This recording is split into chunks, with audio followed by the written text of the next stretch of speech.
Okay, I'm going to call the session the Board of Provision to order. I'd like to begin by acknowledging that we are in Treaty 1 territory, being the traditional homeland of the Métis Nation.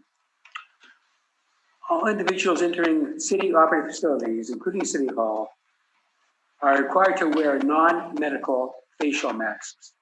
Those at the table are not required to wear those masks while seated, as long as they're distant 6 feet from everyone else. Once a party leaves their seat, they must put their face mask back on. As directed by Mental Health, we are requesting people avoid close contact and remain within 2 meters from everyone else.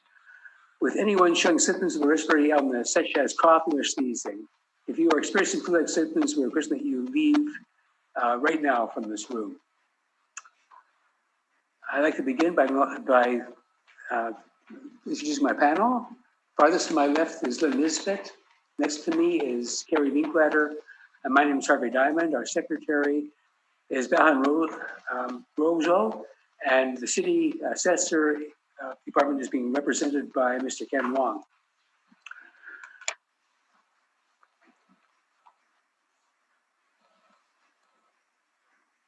We will be hearing application revision of the assessment rules in accordance with the Municipal Assessment Act. The matters for which revision have been requested described in each application, and we will limit discussion to those matters. The statements that are made at this hearing must be sworn in, and everyone who gives testimony must be sworn in to do so. Be advised that we do not accept comparative assessments, which our board does not consider as evidence. Our board is appointed annually by council. We're independent of it and the city administration, and we make our decisions on the basis of the evidence that we hear, and we'll issue a written order that we mail to all parties as soon as possible. Please note that our decisions with respect to an application may be appealed to the municipal board if the matter pertains to assessed value or classification, or to the Court of Queen's Bench if the matter pertains to an application for exemption from taxation. Should a party wish to appeal, the information on to do so will be included with our order. Expect the hearing process will confirm matters to be addressed to each applicant following their swearing in. We will then, first of all, hear from the assessor, and after the assessor gives his testimony, it can be asked questions by the applicant and by board members.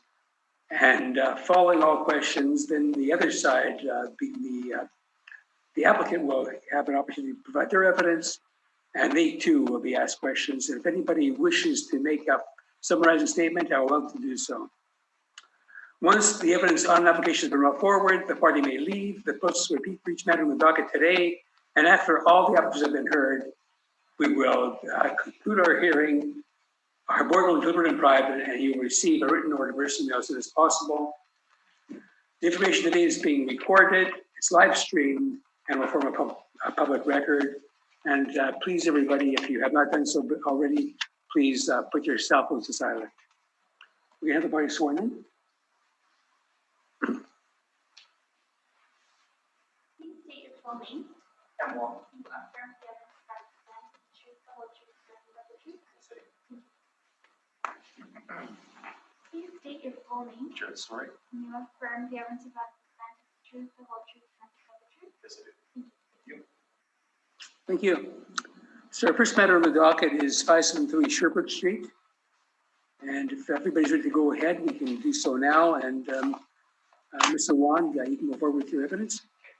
The subject property is 573 Sherbrooke. The roll number is 130-503-31000. It's a residential apartment block that's 3 stories high, built in 1930 and 31 suites. On page 2 is our income valuation summary. We used average rents of $539 to get a potential income of $200,000. Used a 2.6% vacancy to get an effective gross income of $195,000. We used a 58% expense ratio to get a net operating income of $81,000, capped at 6.6%. The estimated market value is $1,243,000. You'll notice that's less than what it was initially at $1,533,000 on my page 1. But in order to get it a little bit closer to the actuals, I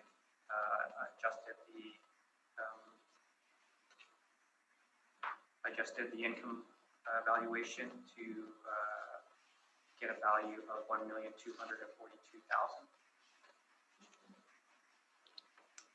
On page 4 are our rent comparables. It shows that the rents that we've used are in line with what's in the market, and in this particular case, it's a little bit lower than what is in the marketplace. On the bottom of my page 4 are some expense comparables, just to show that the 58% that we've used for our income valuation is in line with what's in the market, and once again, it's on the a little bit on the higher side of the range for market expenses. On page 5 is information on our cap rates.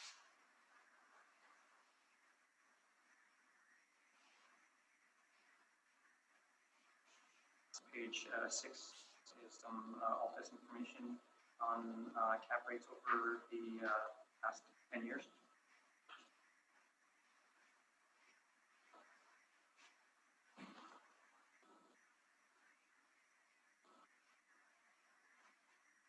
On page 7 are some cap rate comparables. The ranges from about 4% to about 6%.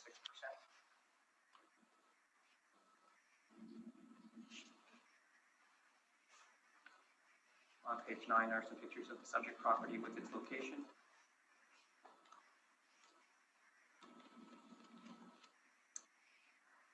On page 10 are some pictures from an inspection in 2013.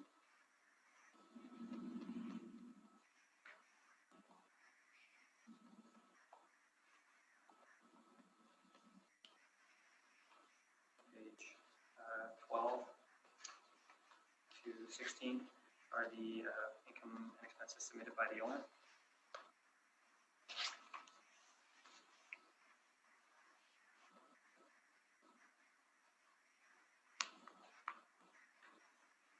If you'll notice on page 13, the rents, the rent roll,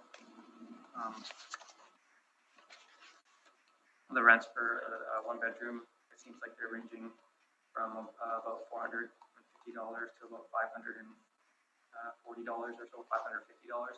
A little bit on the lower end of the range for market rents for a 1-bedroom. And this particular property, it was renovated a few years ago, and I think part of the requirements for the renovation or getting a forgivable loan for the renovation is that they keep the rents a little bit lower than what they would. And so these rents, they seem a little bit low because they probably are a little bit low because of the forgivable loan that they accepted. But market rents are probably a little bit higher.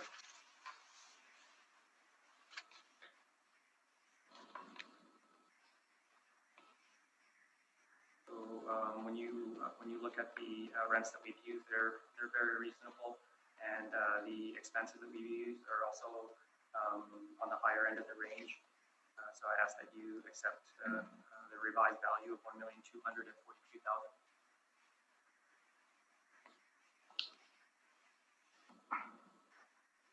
Thank you.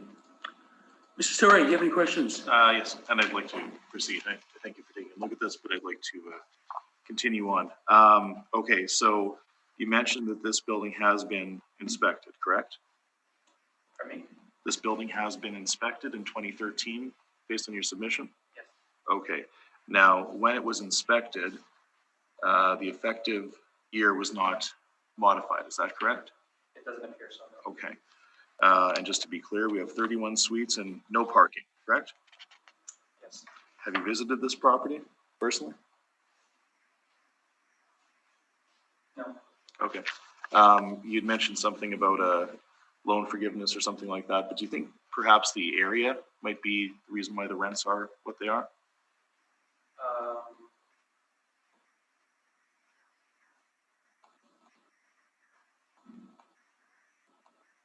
I'm not sure. Okay. Now, I notice you're just going forward to page 4. You've got something you're labeling expense comparables. Are those stabilized or is that from a single year?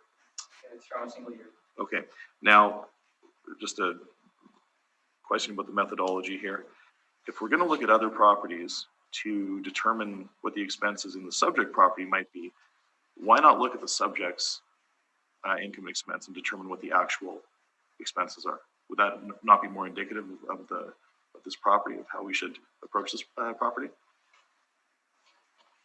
Sometimes that is appropriate and sometimes it isn't. Okay, did you look at the expenses for this property? The ratios as reported?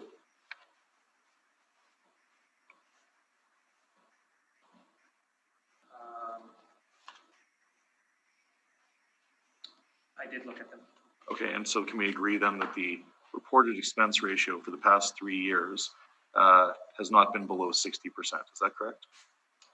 I'm not sure. Okay, I think those are my questions. Thank you.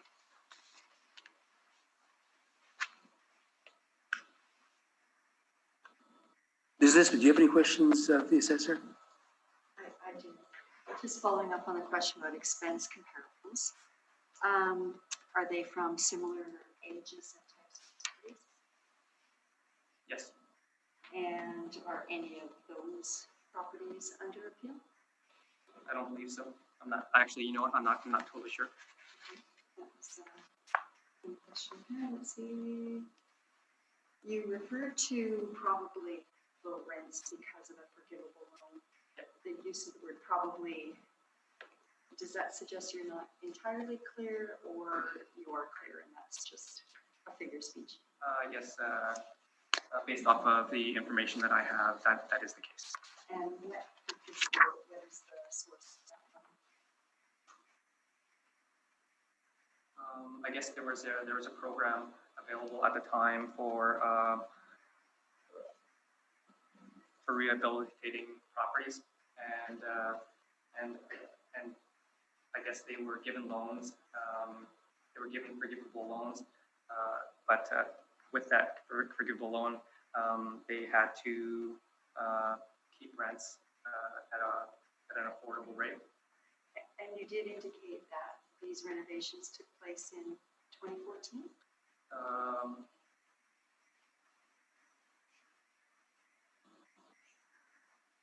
About 2012. Oh, 2012, not 14. 2013. Okay, 12, 13. Thank you, that's all the questions I have.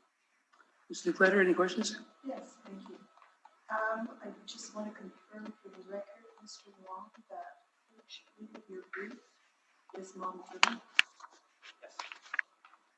Thank you. And the pictures that you submitted at the end of your brief of the suites, these were taken, it looks like 2013? Yes. Okay, so you have nothing picture-wise to indicate the current status of these suites, correct? More recent, no.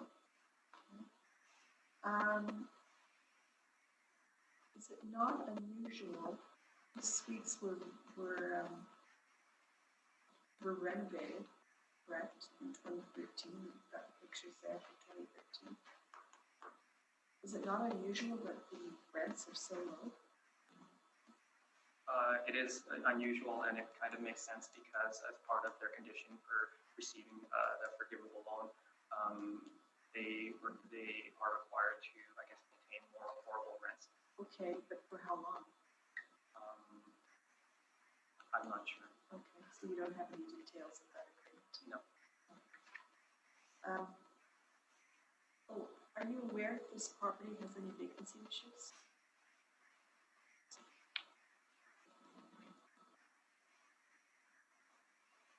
Appears they're, based off of the information that they've submitted, they're in line with market. Thank you. All my questions. Thank you. Mr. Long, you indicated to Ms. Linkletter that your write-up was model-driven. So what was the initial assessment based on before it was reduced? Was that not a model-driven assessment? It was model-driven, but with slightly different attributes in terms of maybe how high quality the property was. So did you have to manually manipulate the models to come up with the new figures? We adjusted the income quality of the property in order for it to closer or better reflect what it's actually doing. Okay, so in so doing then, you basically, what came up with a lower rental There's a lower rental amount? rate and a higher expense rate. And what about the cap rate? Does that stay the same? Stay the same. Does the city model not take into account the fact that when there are renovations, and I suppose in this case through Manitoba Housing and Renewal, most likely it was a source of it? This one is not.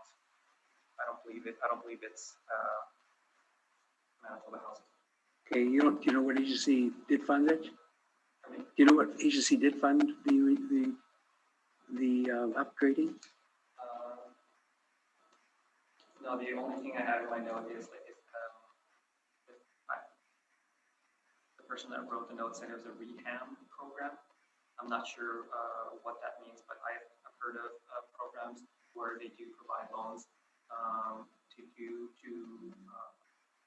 upgrade properties so that there's more affordable housing. Okay, I understand. And one of the requirements is that they do maintain rents at a lower rental than. But the question I have is, how you indicated that the loan was forgivable over time on the basis of so much per year. The details, I'm not sure. It was just based off of a note that occurred when they inspected the property. So do you know if it's still undergoing forgiveness every year, or is that program finished? Unfortunately, I'm not sure the details. So not knowing if it is forgivable, then there's no way of knowing whether the rent is still being controlled. Currently, I'm not sure at that time. At the time that the renovations were done, that was the case. And why would the expense ratio be higher than your other model ones that are so much lower when the properties are, some of them are even older than this one? Yeah. And you think there'd be more upkeep required for an older property. This one is at the high end and it's not the oldest property that you're using as your comparables.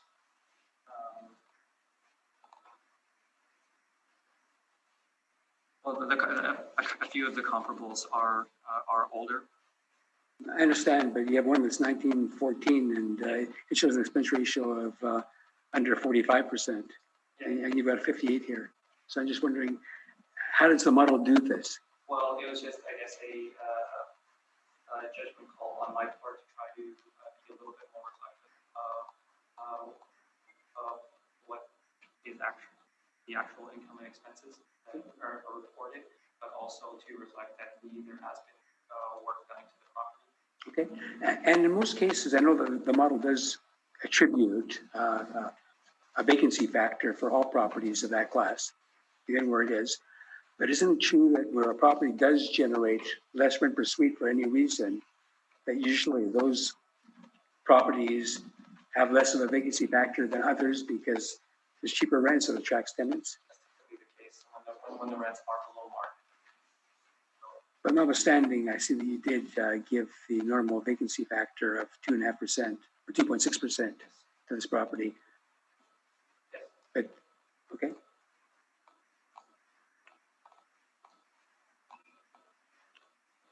And so how do you know, if you don't know the program and how long it's enforced for, how do you know that it was proper in this case to even rework the figures and come up with a recommended decrease of the original assessment? Yeah, like I was actually trying to determine whether it was appropriate or not, and I think you could actually make a case either way. But I guess when I was reviewing this, I felt it was appropriate. But Okay, well, thank you, Mr. Long. I don't think I have any further questions. Mr. Story. Thank you very much. Just to start here, I'm not aware of any program with forgivable loan, or if there was renovations. I've been inside this property. I've been outside this property, I've been inside the suites, I've spoken to the owner. So if there is some sort of forgivable loan, I'm unaware of it. And I can also tell you the quality of the suites is not, they do not appear to be renovated. They appear to be obviously not true to their exact vintage of 1930, but we would say that this is an inferior property by any stretch of the imagination. Okay, so we're at 573 Sherbrooke, so we're between Sargent and Ellis. This is the Spence area. It's a 3.5-story walk-up with 8 bachelor suites and 23 one-bedroom suites. One of the interesting things that I learned in about this property and the balance of, or the majority of the properties I'm going to speak about today, because they're part of the same portfolio, is that the one-bedrooms are typically the most difficult to rent in this area. It's an economic question. So families will require a 2-bedroom, but typically the economic realities of the sub-market rents is that a bachelor is more attractive and easier to rent than a 1-bedroom. So just something to keep in mind as we go forward. Okay, so the site size is 5,811 square feet. It's zoned RMFM, and again, 31 units, no parking. So just in the interest of narrowing our issues here, we're not discussing cap rates, so I'll leave that. But in terms of how we came to our value, we took the last 3 pertinent years and stabilized into what we'll call a most typical year for this property. Now, what's interesting is that the question of vacancy came up. Now, vacancy is not typically an issue when the rents are depressed, because it's a simple supply and demand function. When the rents are low, demand goes up. However, when you have $500 rents, typically the damage deposit is half of that. Now, $250 in the damage deposit is extremely low. And one of the issues that we face with this, called the quality of this tenancy, is there's a fair bit of damage at move out. So, and there's also collection loss. So when we factor vacancy and collection loss, it's appropriate to apply 3% of the market rent. That's CMHC backed. They suggest that 3% is reasonable, but we also include a 2% adjustment for bad debts as a percentage of market rent. Again, you can go through here. You can see that we've stabilized the 3 years as submitted by the owner. And well, let's see here.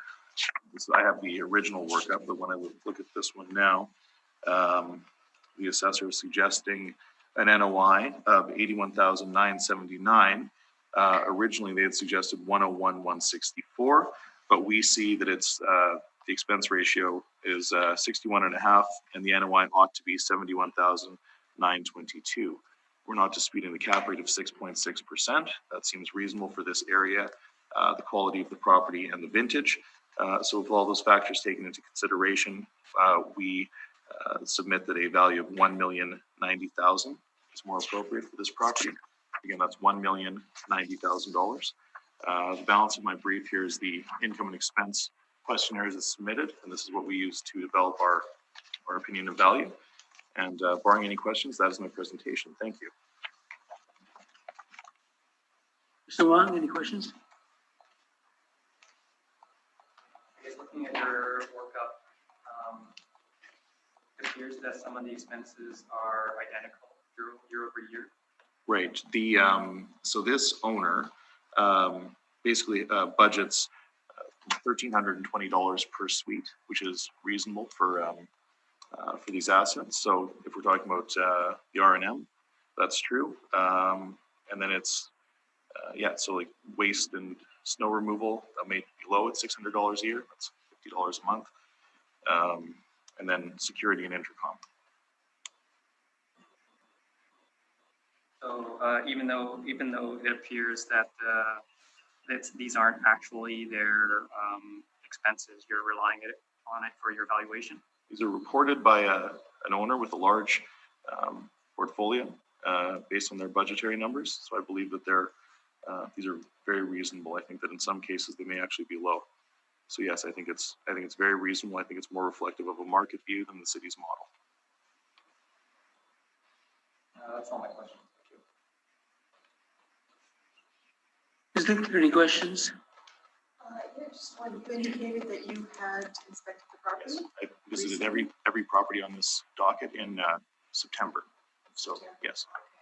So upon your inspection, can you give us a general idea of what these seats look like? Yeah, it's a Oh, sorry. And in addition, are they close to what Mr. Wong has provided? Yeah, they're not, now what's interesting is they haven't really changed, but we don't see in Mr. Wong's, yeah, so mine printed in black and white, but yes, this is reasonably, this would reasonably be what you would see in this property.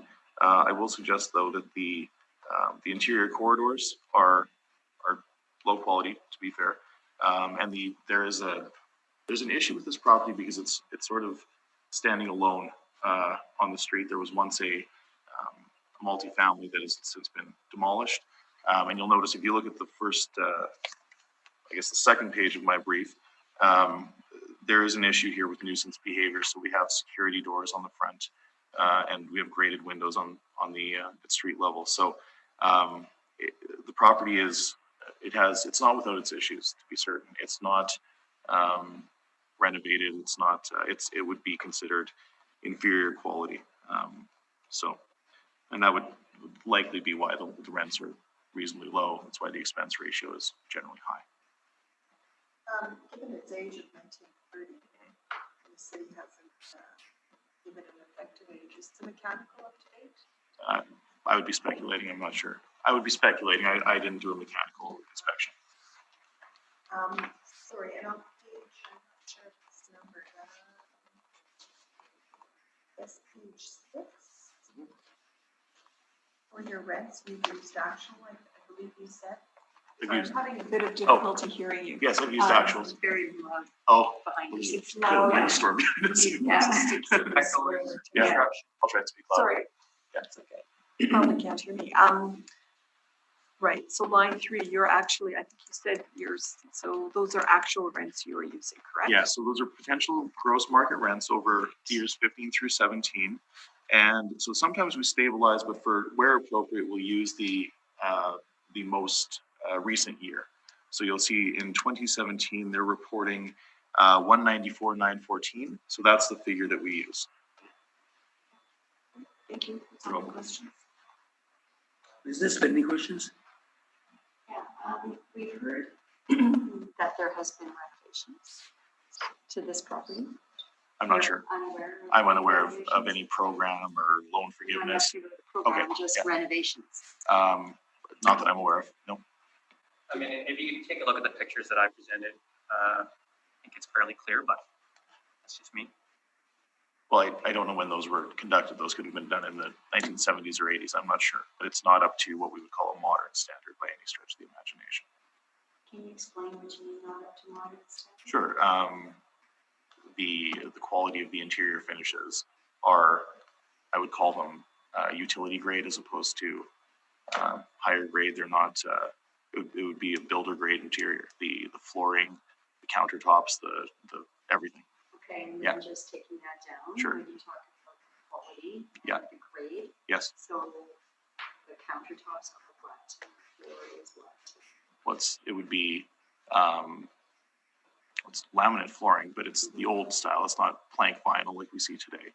The countertops would be. I mean, I don't know, but they're not granite or anything fancy. They would be considered what I would call builder grade. They would be utility I'm just grade. not sure what your terms mean. Sure, That's all. okay, So yeah. I'm just trying to understand. They would be lower grade by today's standards, but I think that is reflected in the rent. That's probably why the rents are so low. So this is on Sherbrooke. Yep. Is it close to the hospital? Close to the hospital? Yeah. No, this is actually. Do you have a map in here? Yeah, I do. Page 2, or well, I guess it's probably page 3 for you. Oh yeah, Now I'm all upside down. no problem. So it's between Furby and.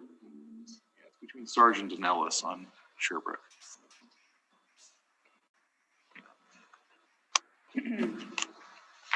So who would be living in here? Would it appeal to students or would it be hospital? I would be speculating, but I don't think it would be appealing to students. Pardon me? I don't think it would necessarily appeal to students. Because. I think that it would appeal to low-income individuals, personally. Okay, thank you. Thank you. Okay, so Mr. Story, your Yes. your whole workup is based on information provided by the owner. That's correct. You've got nothing else that you've verified yourself. I'm sorry? You've got nothing else that you can verify yourself other than you've taken the figures that were given to you. We've taken figures that they've submitted. To you. And to the To city. the city, yeah. Yeah. And we've applied a cap rate, which is not in dispute, so. I understand. So, you know, I know you came here and I believe everything you're saying because you swore to tell the truth and I believe that you are. Of course. But the figures you got are not verified by you. So you can only swear that this information you believe to be true that was given to you, but it's not sworn to you either. That's true. Well, I Property understand, but the city's used a model and they've Right. used other information and they've come up with a valuation that even with using a much higher expense ratio and lower rents than their initial model showed, it still comes up with a higher value than you came up with. Right. So basically, the information that's given to you is very much outside the city's model. And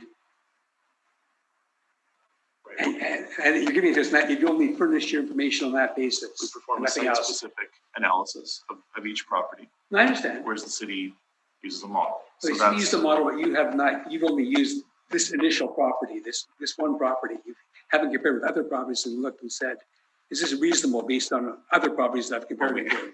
to be fair, we handle hundreds of apartments, so I have a sense of what's reasonable. I believe this is a reasonable value, to be certain. Have you put it alongside others like the city does with their model and determine whether the information you've been given? I put it in what way? Sorry, I'm not totally understanding how I would. Well, all you've presented is the information that the owner provided the city. And Right. you've used that to come up with your valuation. Correct. And so if that is incorrect, if there's mistakes in it, you'd come up with the wrong number. Right, but we would likely find a mistake if it were. Well, maybe, maybe not.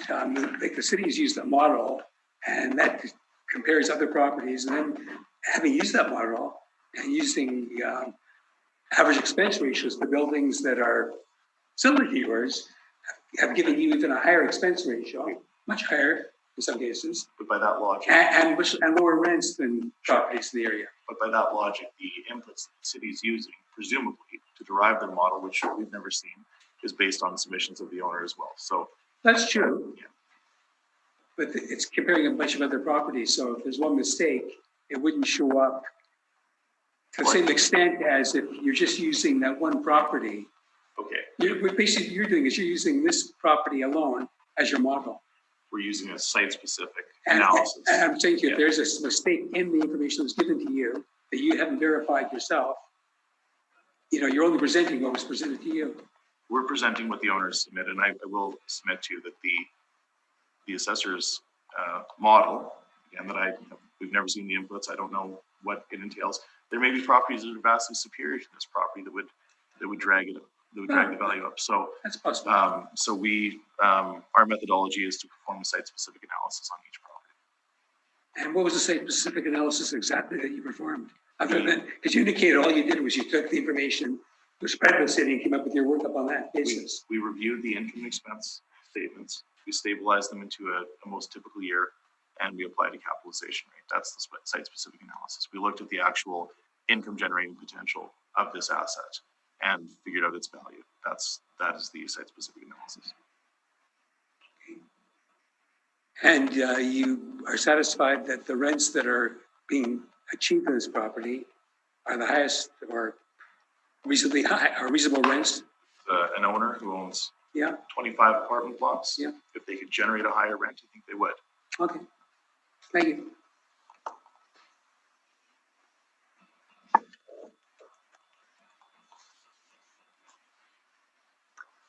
Okay, so we'll next go on.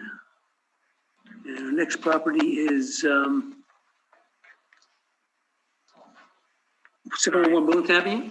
Sorry. I'm sorry? I guess, You want to do a summation? Oh, you have a rebuttal? no, I think both of us had some rebuttal. I'm sorry. So Sure, we haven't spoken about cap rates yet, but if you want to put the cap rate rebuttal in now, that's fine, but we should maybe speak to it when where cap rate is an issue. It's up to you, Mr. Chair. So you're talking about cap rates right now? yes, because like I guess rebuttal information was provided for all the properties. And like from Altus and from the, Okay, I think we should deal with it now. I think it'll basically apply to all the properties, even though That's fine. even though the cap rate is the same for this particular property. That's fine. Okay.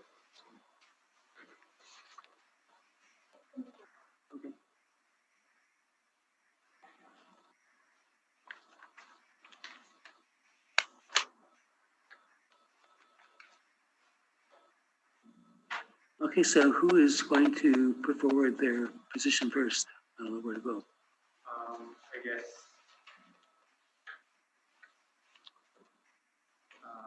I went first. He provided some rebuttal regarding the city's cap rates. So, Okay. Speak to your cap rates, that's fine. All right, so my cap rate rebuttal. So the issue is we've all heard is that the city has used 3 of their 4 cap rates for apartments, and they were purchased with the intention to renovate. We have a municipal board order, A18-431, dated October 29th, 2018, which states, with the comparables, sufficient concerns were raised by the appellant on 3 of them regarding the purchaser's intention to significantly renovate or alter the structures. The appellant produced evidence from the purchasers, which makes the board question the use of the purchase price and income information. So at the municipal board, Mr. DuPont from our office argued successfully that in the process of creating a cap rate study, we are not to use properties that were purchased for the intention to renovate. The reason being is that it often it represents an atypical motivation that doesn't speak about the actual income in place. It's talking about a future potential. So it's closer to what we'll call a discount rate or something of that nature. So the board, the municipal board, ruled that we ought not to use those. The city continues to use 3 of their 4 cap rates that they've presented to us. Presumably there's another study. We've not seen any calculations. We've seen no supporting information. Now you can read through these, or I can speak to them if you'd like, but they're all here. Roach, Talbot, and Maxwell were all purchased with the intention to renovate. And I will say that the assessor has the burden of proof, and there is no, in their cap rate table, there are no calculations, there's no supporting documentation. So we suggest that the city's cap rates ought not to be considered.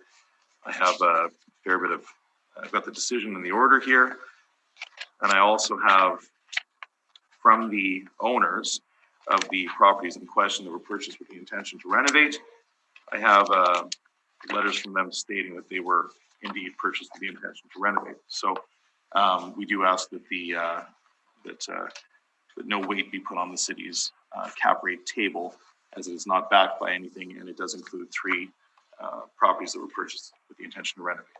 Thank you. Thank you. yeah, I just want to say, I guess part of their decision it states that the board does not accept that any, if you go to page 9 on the middle of the underscored paragraph, and, it says the board does not accept that any intention to renovate should disqualify a property sale. So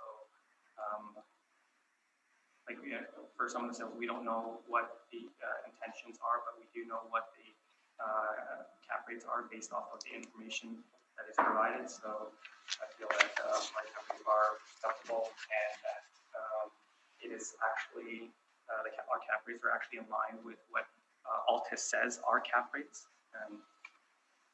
Like if you go to my page 6 on my brief.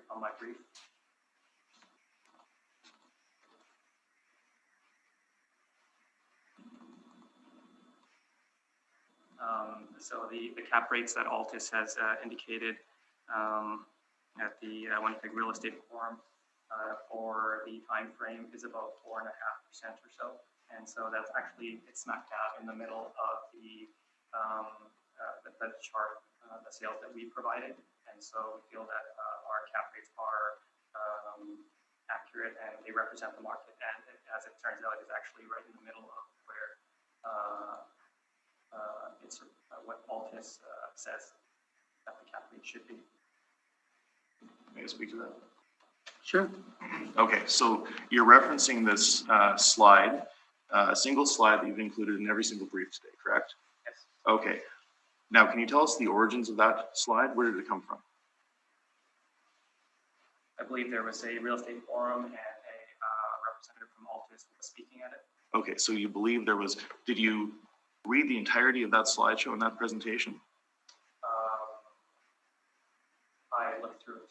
You did, okay, but you decided to just pull that out and not provide it with any context, is that correct? I'm not sure what other context you were referring Okay, to. were you at the event? No, Are you aware of what was said at all? no, Are you aware of the stabilization method that was used to produce that chart? I'm not sure. Is that chart based on discounted cash flow analysis? I'm not sure. Does that chart include transactions where there was an intention to renovate? I'm not sure. Okay, those are my questions, thanks. Thank you. Is do you have any questions?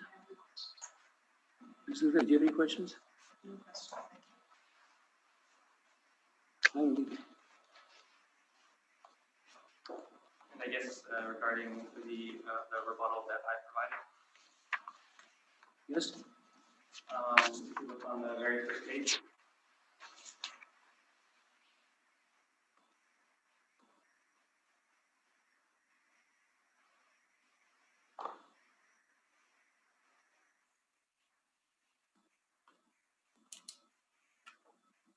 I'm not sure what you guys I'm not sure where I'm looking at here.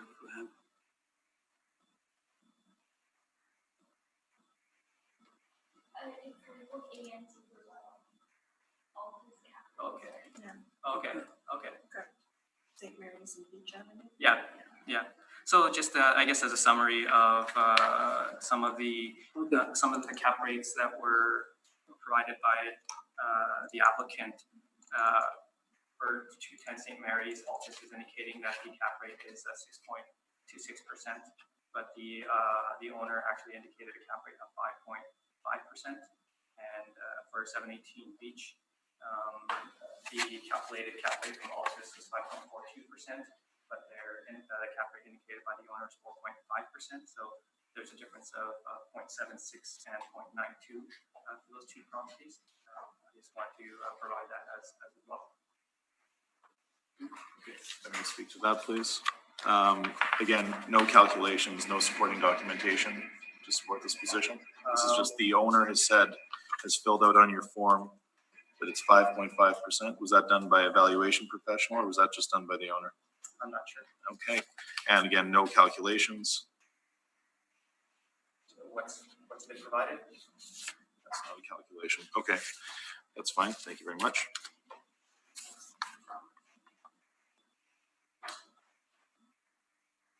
Any questions, Ms. Luplitter? No question.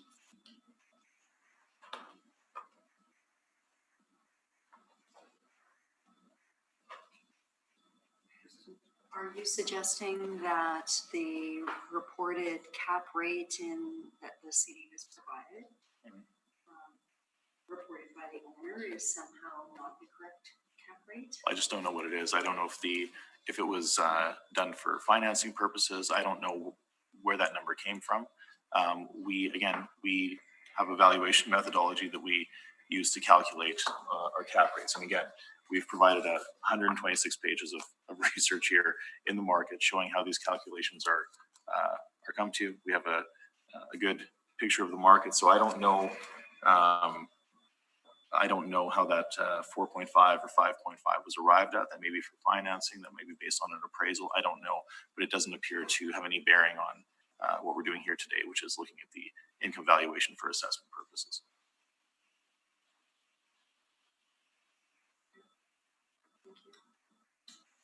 Okay, I don't have any further questions.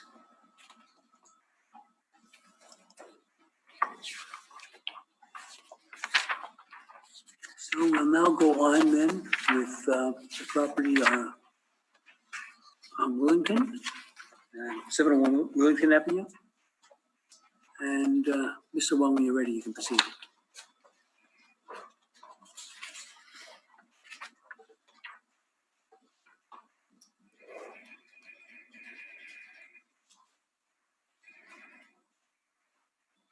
The subject property is 701 Wellington Avenue. The roll number is 13040.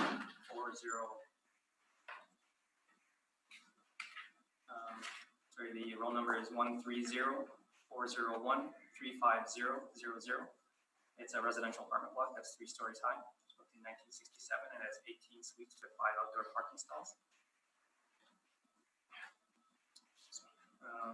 On page 3 is our income valuation summary. We use average rents of $535 to get a potential income of $115,000.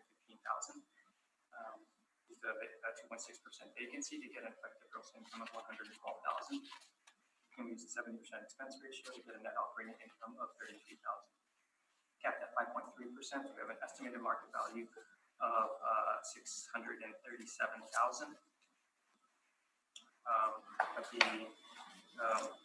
The value is actually $614,000 at the bottom of my page, and that's actually, it's just because this property was appealed in 2020. The 2020 value was appealed, and a reduction was made to from $637,000 to $614,000. So that's why the $614,000 is there. But I guess the 2021 value is being appealed. As it being the same cycle. Sorry. Explain that one more time. Like it was appealed in 2020. There was a board decision where the value was reduced to $614,000. In 20 by the board of it. Yeah. So that's where that number is coming from. On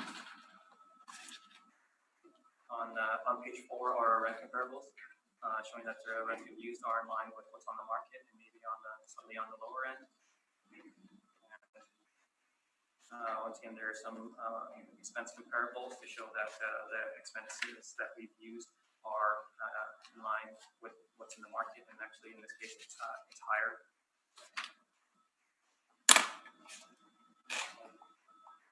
And on page 6 is information from Altus on their cap rates, and on page 7 is information on how we derived our cap rates.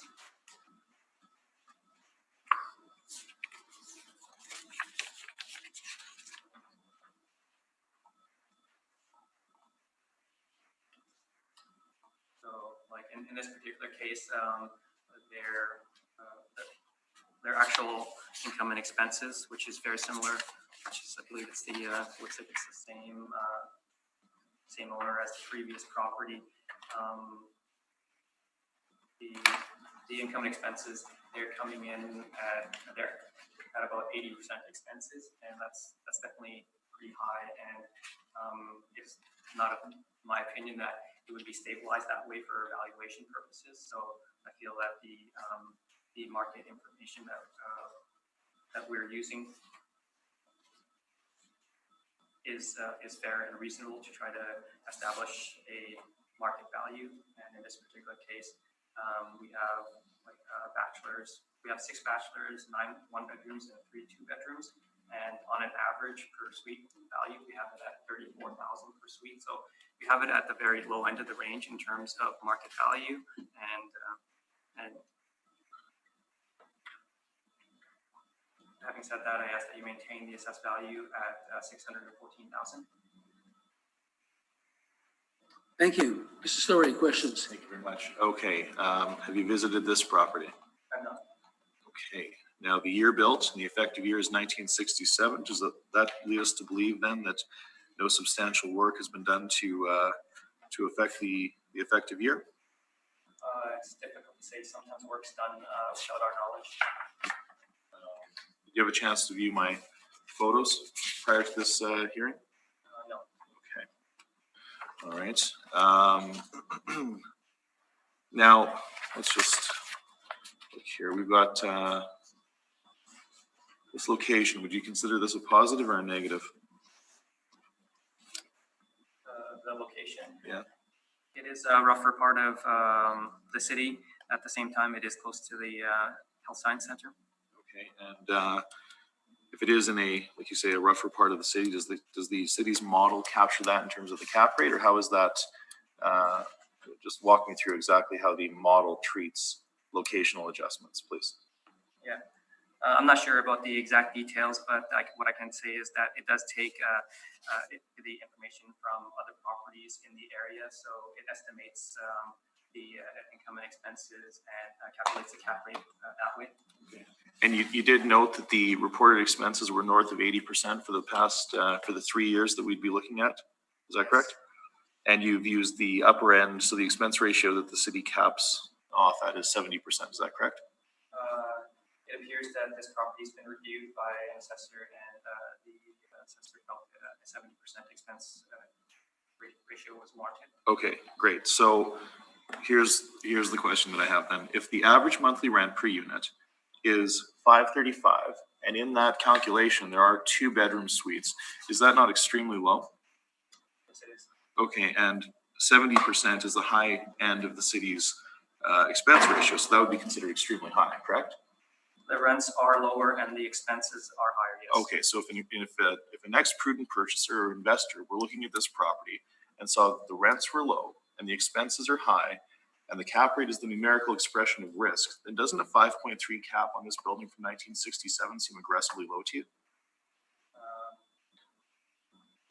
I guess maybe not from what I've seen, where it seems like what I've seen and heard is that wherever there's an opportunity to potentially upgrade the property to improve the property significantly, sometimes people look at that as a positive and may be willing to accept a lower cap rate in order to purchase the property. Okay, so that speaks to the heart of the matter on cap rates that we just discussed, where the opportunity, the top side of the economic opportunity to purchase a property and potentially reposition it on the market depresses the cap rate. Is that correct? That's what you're saying, isn't it? Potentially. Okay, and that's what the municipal board said we can't do in order to develop our cap rates, correct? I'm not sure. Okay, that's fine. Now, just to go to your page 5, you've got cap rates from the brokers. Can we agree this is a low-rise building, low-rise multifamily? Yes. Okay, and would you say that this is an A or a B? I'm not really too sure. You're not sure. I mean, our cap rates are the same, so I guess we don't distinguish. Right, but given the condition, the area, the low rents, don't you think this ought to be probably on the high end? I don't know. I mean, with regards to the A and B, you might consider asking probably to our CBRE. Right, and typically these broker studies only include investment grade properties. Is that correct? I'm not sure. Okay. All right, so let's go to your cap rate table. Now, this is all the city is going to provide the ratepayer. This table of 5 properties. Is that correct? And for this hearing, yes. Yeah, no calculations, no supporting documentation. Correct? Beyond this, no. Okay. Is there any one property here that seems most comparable to our subject?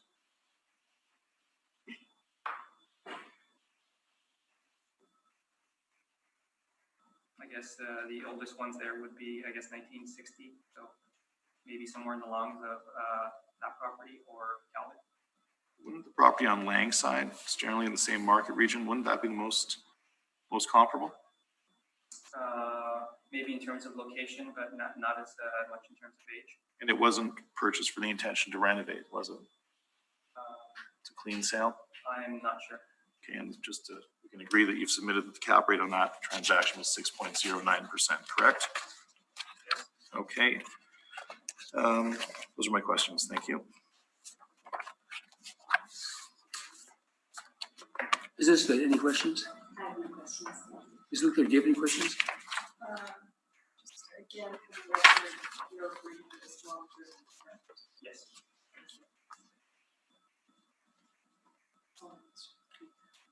So you indicated, Mr. Wong, that this matter was before our board last year with the same assessment that it would have had this year if it wasn't reduced last year. And you know what the basis of the reduction by the board was? Was it cap rate or was it NOI?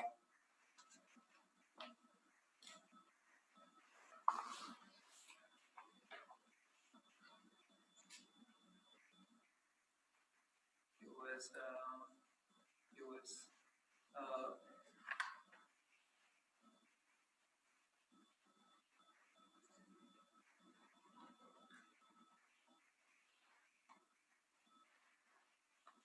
I actually am not sure. I'm not sure.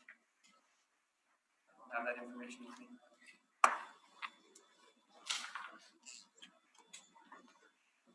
No, sadly, the city did not appeal it, so that's the way it stands right now.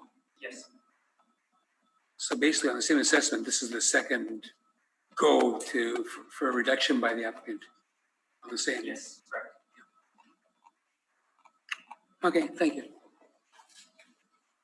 Okay, Mr. Story. Thank you. And just to be clear, Mr. Chair, this property was appealed in 2020, but it was Yes. appealed by a different firm. That's So fine. it wasn't, just so we're all aware, we didn't appeal it and then appeal it again for the same cycle. It was a different firm, so it was a change in agents. So this is all new information. Our methodology is different. So just so we're clear, it's not us coming back twice. So, okay, 701 Wellington Avenue. This property was built in 1967. It's a 3-story walk-up, 18 suites, 6 bachelors, 9 one-bedrooms, and 3 two-bedrooms. We are on the north side of Wellington, at the northeast corner of Toronto and Wellington, of the Toronto Street and Wellington Avenue intersection. This is considered the Daniel McIntyre neighborhood. Again, presently being used as a multifamily residential building. Okay, and there's 5 outdoor parking stalls. I visited this property. I believe I mentioned erroneously that I'd been there in September. I was there on August 26th. So I have been inside this building, visited the suites.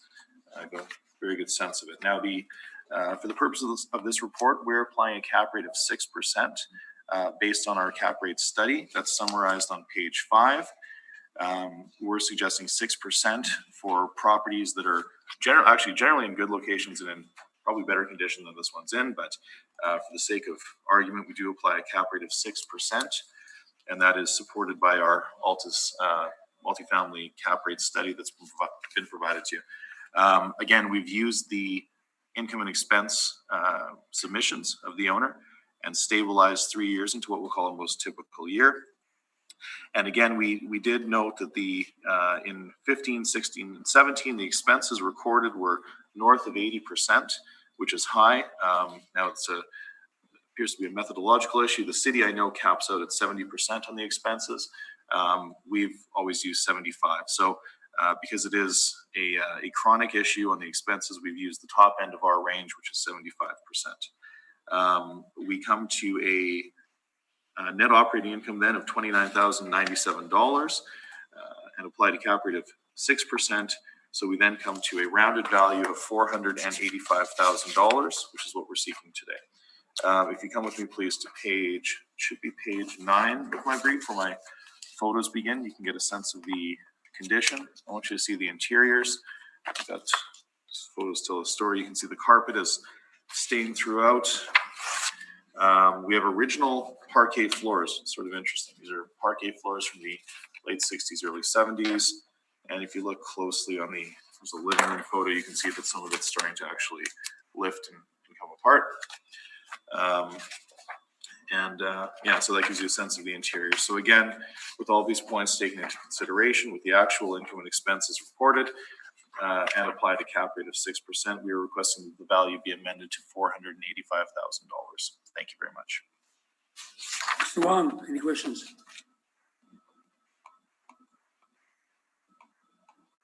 So once again, you're going sort of site specific on this particular property? Yes, we and actually, if you look at the Manitoba Municipal Board order for the Marion Holdings, that occurred in 1995, and since 1995 we have performed site-specific analysis of each of these properties because that's what's been ordered as the most appropriate course of action by the municipal board. So yes, we're using site-specific analysis, and that's included in my brief on page 4. Looking at the expenses where they're so consistent from year to year, does that look very site-specific? I'm sorry, say that again. Looking at some of the expenses like the repair and maintenance, seeing as they're exactly the same from year to year, does it look site specific? Yeah, we've covered that's a budgeted figure at $1,300 per suite, which is well within the acceptable range as the accepted by the city and accepted by us. So So you would call that site specific? I'm going to say that those are budgeted numbers. And do you think $1,300 per suite is improper in some way? In some years, I would suggest it's likely low. That's not the question. What is the question? I'm Question is, suggesting like, to you do you that think these it's are budgeted numbers to be certain, but I don't think that they're outside of the realm of, Then that's all my questions. Is there any questions? You said you inspected in August? August 26th, yes. Right. Can you redirect, Mr. Go ahead. Okay, Mr. Wong, you said you did not inspect, correct? Do you have anywhere in your notes when it was last inspected by the city?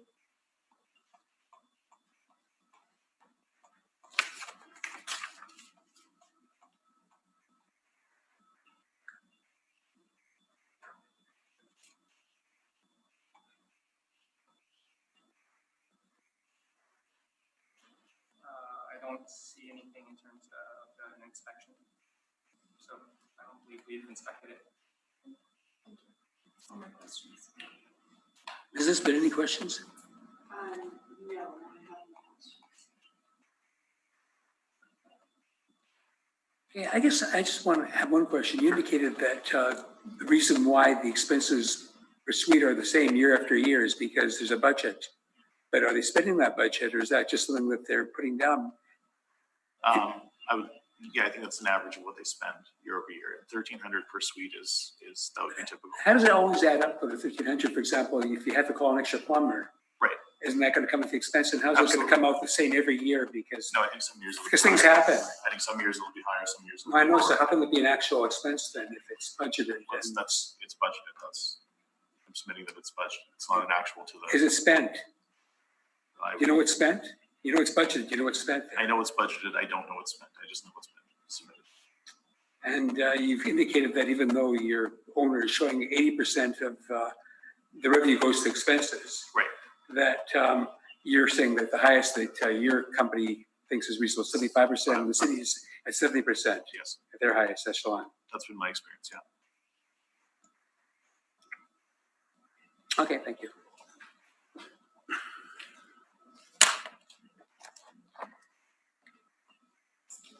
Yeah. Okay, we're gonna, at this point, take a 5-minute break. Yeah. Sounds great.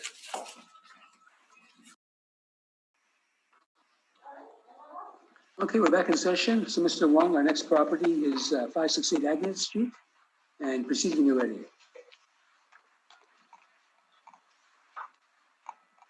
The subject property is 568 Agnes. The roll number is 130-412-64000. It's a residential apartment block that's 3 stories high, built in 1929. Has 11 suites, 1 outdoor parking stall. On page 3 is our income valuation summary. We use average rents of $628 to get a potential income of $80,000. 2.6% vacancy to get an effective gross income of $80,000. We use the 53% expense ratio to get a net operating income of $37,000. Capped at 6.4%, we have an estimated market value of $569,000. On page 4 are our rent comparables, showing that the rents we've used are in line with what's on the market. On the bottom of page 4 are some expense comparables, showing that the expense rate that we've used is also in line with the market. On page 5 is information on how we derive our cap rates from other organizations. On page 6 is cap rate information from Altus. On page 7 are some cap rate sales.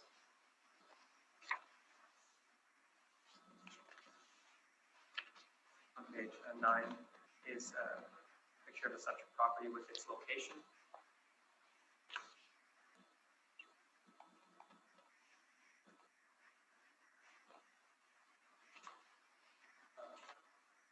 The last few pages are the income and expenses submitted by the owner.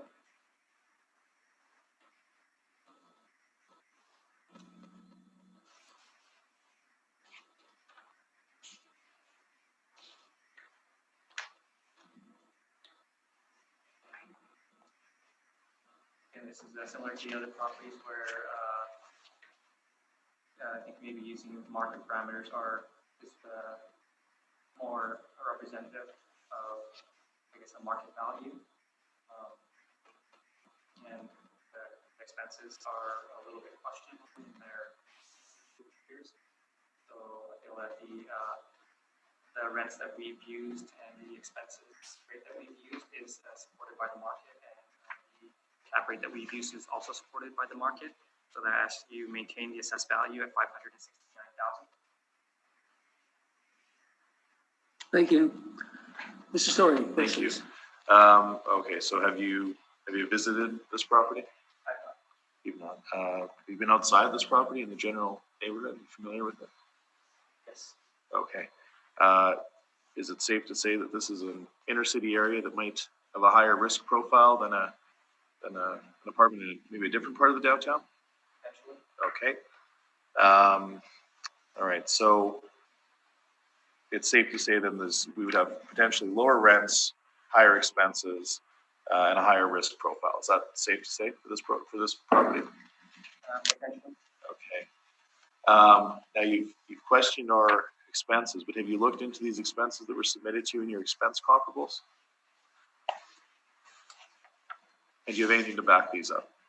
That was presented, no. And they're not stabilized, correct? No. Okay. All right. Now, just to be clear, page 3, your value summary. This is all model generated, correct? Yes. And nothing has been overwritten by a person, by an agent. I don't believe so. Okay. Now, I noticed there's a 6.4 cap on this property, but we have another property that we looked at earlier. One of the earliest ones we looked at, I think, was on Sherbrooke, and it had a 6.6 cap. And it was built in 1930. So why the difference if it's all model generated? How would the model apply a 6.4 cap to this property and a 6.6 cap to a property in the same market region built within the same year? It could be the size of the property. Smaller properties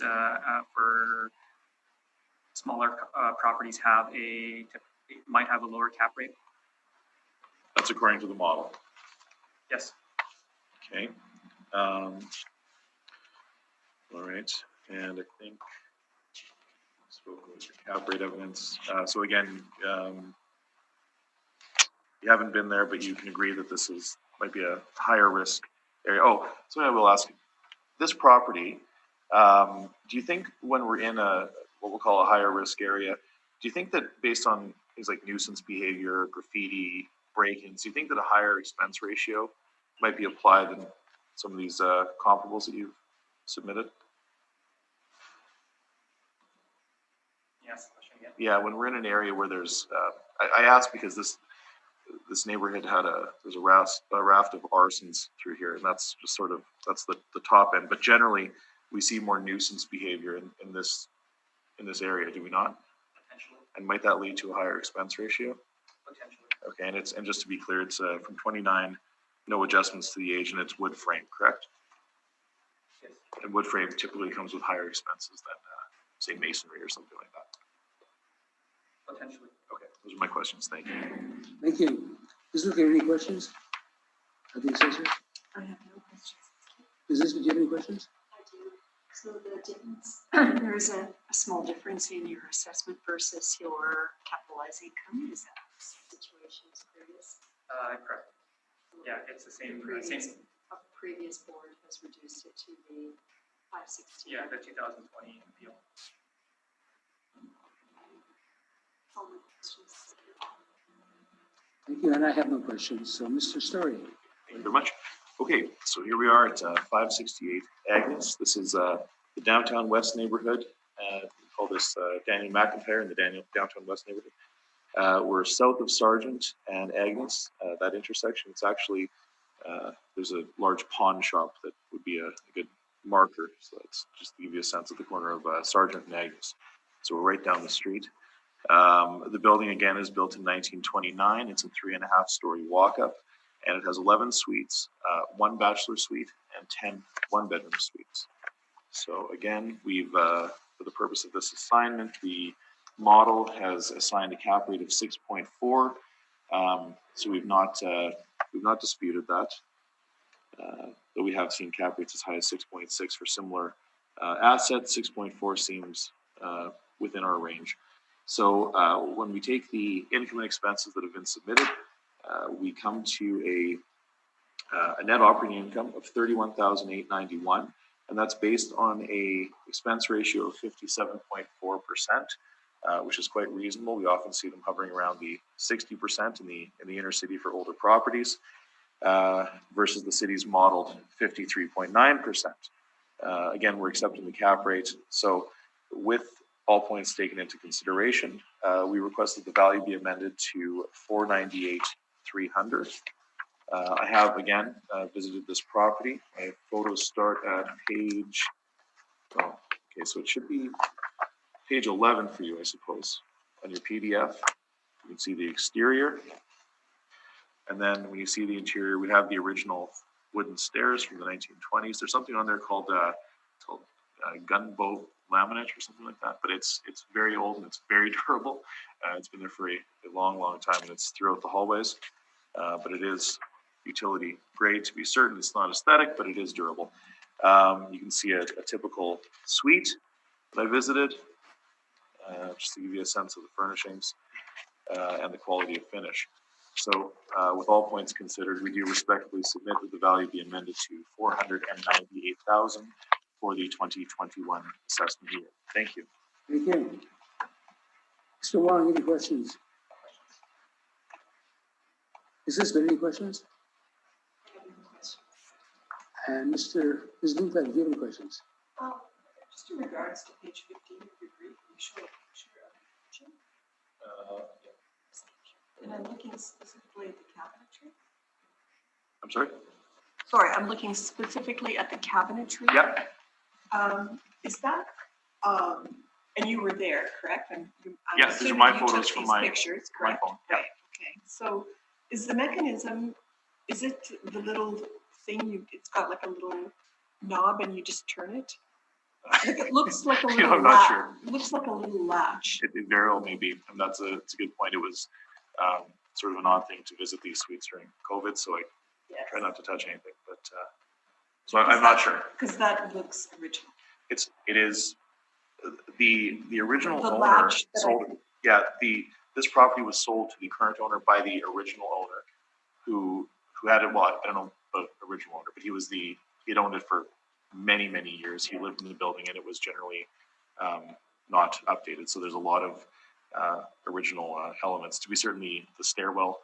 In the laminate and the staircase. Yeah, and the exteriors have they have the call buttons, like the door buzzers that you never see. They don't work, but you never see them anymore. So it's a bit of a time capsule, to be certain.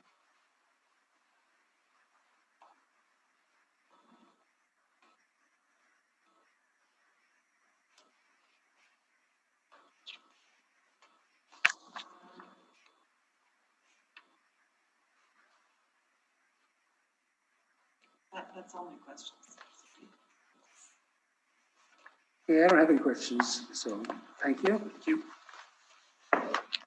Our next property then is 665 Maryland Street. And again, Mr. Wong, when you're ready.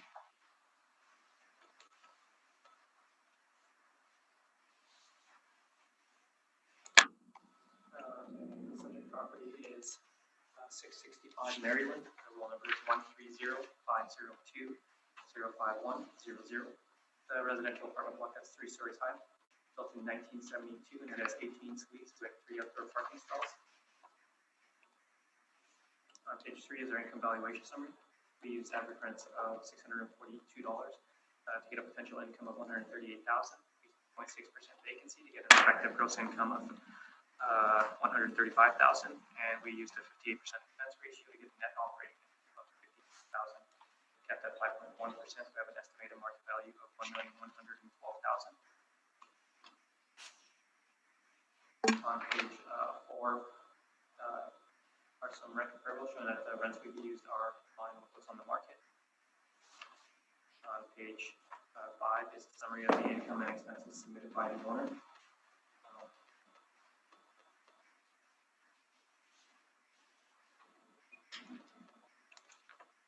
There estimated operating income is about 55,000, which is in line with what the model is estimated at 56,000. On page 5 is information on highway director cap rates, and on page 7 is some Altus cap rate information. On page 8 are some cap rate sales.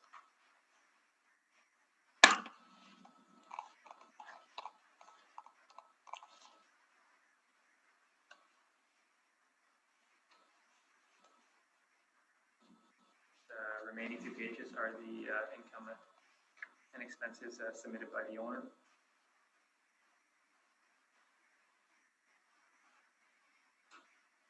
Once again, maybe some of the expenses could be a little bit questionable, but even that being the case, it looks like their actual performance is in line with what the model is estimated.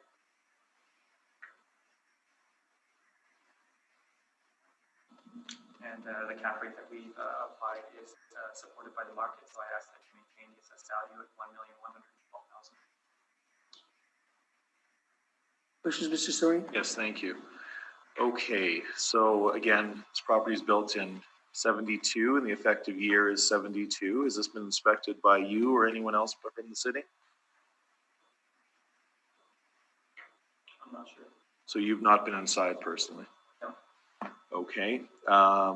Now, there's no basement in this property as well?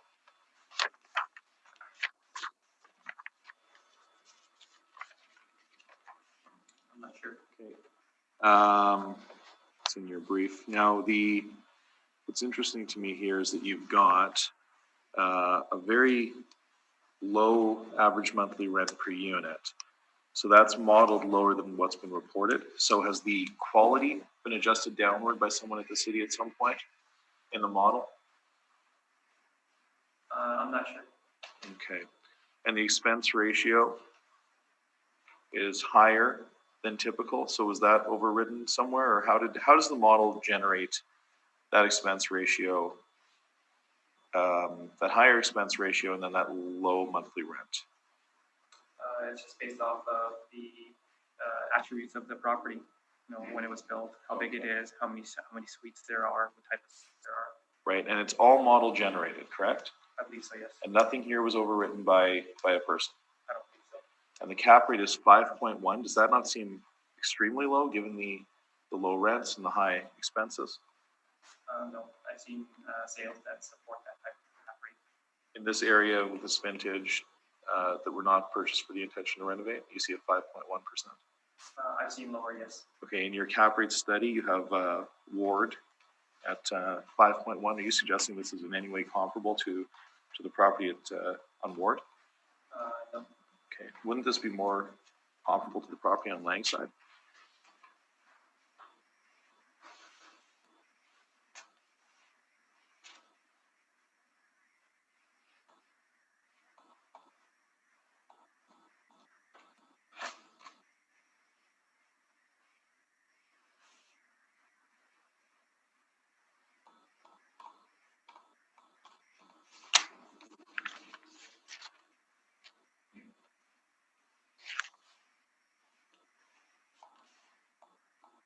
Location-wise, yes, but the apartment is substantially larger, and it having 47 units versus subject property having 18 units. Right, and didn't you just say that a smaller property generally has is it a lower or higher cap rate?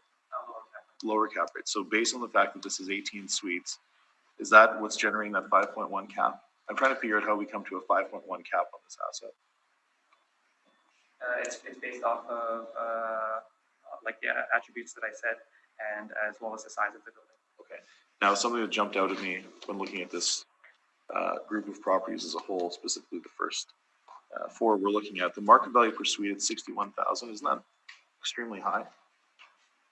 I would say no, especially considering that I believe that the lowest value per unit in the Altus cap rate study is about 75,000. This is actually below that. But we're looking at your model here today, and if we look at your first 3, aren't they all between 35 and 45,000 per suite for reasonably comparable units? Well, I mean, if you're looking at the those ones are lower, and But the thing is, this particular one is at approximately 61,000. That is actually the range that we've given for the cap rate sales that we provided on page 8. The lowest one is actually 70,000. So it seems that we've represented this, we viewed this property as a property that's at the end of the range. Now, just very quickly, on page 5, you've got an income and expense summary. Now, it appears that what you've done, you've called it a stabilized NOI, but what you've actually done is you've stabilized the income, but not the expenses, correct? The expenses are the average expenses from 2015 to 2017. Right. So, but the reason that I'm asking is just from the method of this, when you stabilize one but not the other, you depress the expenses, but you overstate the income. Is that not correct? It's a shortcut. It's a summary view of what the actuals are. Okay. And again, back to page 6, the broker's studies. Safe to say this is a low-rise A or B. We can argue about that, but it's pretty safe to say that the brokers would consider this as a 6 cap should be applied to this. Is that not correct? Based on what you've submitted here today? I don't believe so. You don't believe so? Okay. So so the evidence that you've supported. You're saying, I believe that the 5.1% is appropriate. Okay, but based on what you've submitted on page 6, do you disagree with your evidence then? Well, I mean, if you look at page 7, it's actually right in line. Okay, well, we've discussed page 7. This is, you have no sense of the context of this, and you've included this just disemboweled from a larger discussion. So I think we've already covered that. Those are my questions. Thank you. Thank you. Ms. Luther, any questions? Ms. Nisbet, do you have any questions? And I don't either. Mr. Story. Okay, so 665 Maryland. Again, this property was built in 1972. 14 one-bedrooms, 4 two-bedrooms. This is on the east side of Maryland, south of Wellington Avenue in the Daniel McIntyre area. So again, we're generally all these properties in the same general area, and it's a 3-story building. Okay, so again, we believe that a 5.1 cap on this is not reasonable whatsoever, and based on our market study, we've applied a cap rate of 6%. We believe that's appropriate and representative of market view. So the resulting market value is therefore $956,985, rounded to $957. Now, what's interesting here is we've talked about the income and expense statements and the submissions, but you'll see here that our NOI is actually slightly higher, just slightly, but it is higher than the cities, regardless of the 2% difference on the expense ratio. But we do use the actuals, even if they're not, it would be advantageous, I guess, on some level to use the model, but we do use the actual. That is our methodology, and we've applied that here. So our NOI is $57,419. The cities is $56,722. We've used what's been submitted, and again, we've applied a cap rate of 6%, leading us to an indicated market value at the reference date of $956,985, and we do submit that a value of $957 is appropriate. Again, I've visited this property, and I'll walk you through this if you'd like. It should start on page 10 for you. This is the exterior. It's a classic 1970s 3-story walk-up. We've got a photo of the gravel parking lot in the back, and again, a typical suite. So that is from August 26th. These are my own photos. I was there myself. You can see the quality of the finish of the interior. I do note that there are, again, those original 1960s, 70s parquet floors are there, and we do see that some of that tiling that's original to the asset. So I leave those photos for your perusal. But again, we suggested a value of no more than $957,000 is appropriate for this property. Thank you very much. Thank you. Mr. Wong, any questions? Ms. Luther, any questions for the applicant?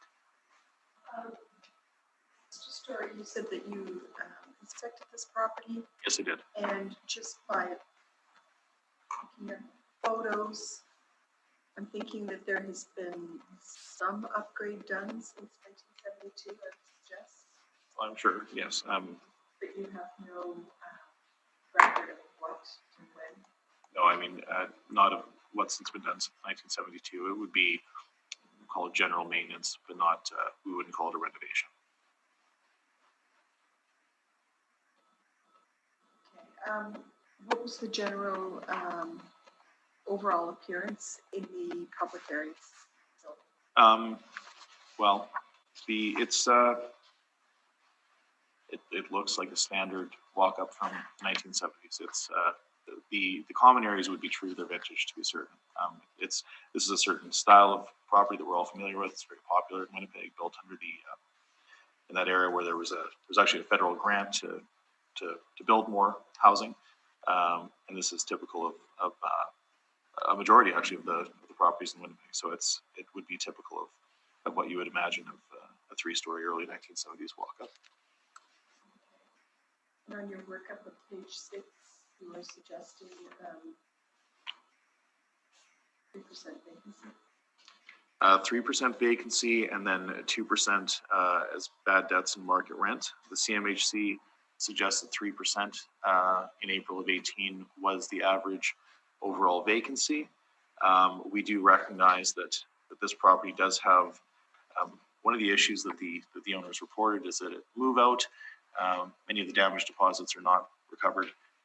There is collection laws that goes to a collection agency, which is partially recovered. So based on the type of tenancy that we tend to achieve in this area with the rents that are lower, collection loss is an issue. So we do recognize that.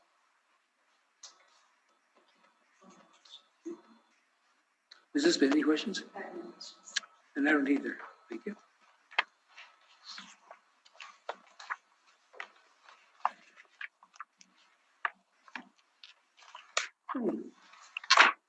So that brings us to the last matter on the agenda, which is 207 Edmonton Street. And I see that there are 3 points issue: value, classification, liability for taxation. So we'll deal with that. Mr. Wong, when you're ready.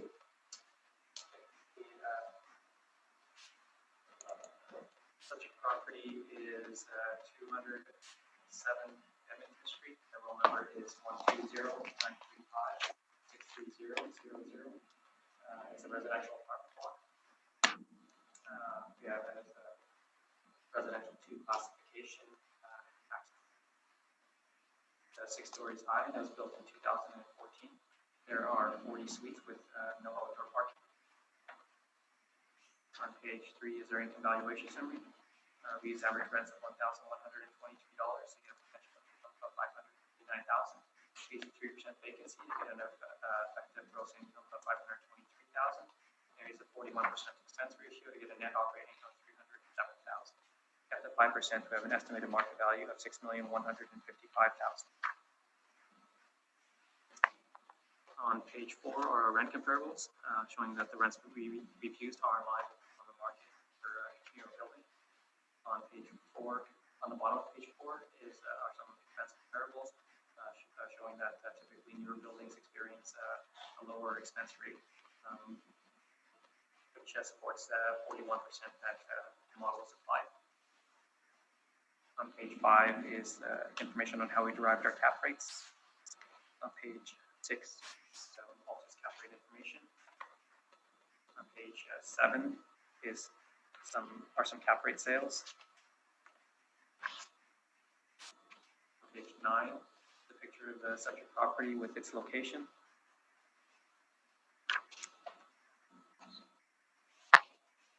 On page 10 are some pictures of the subject property.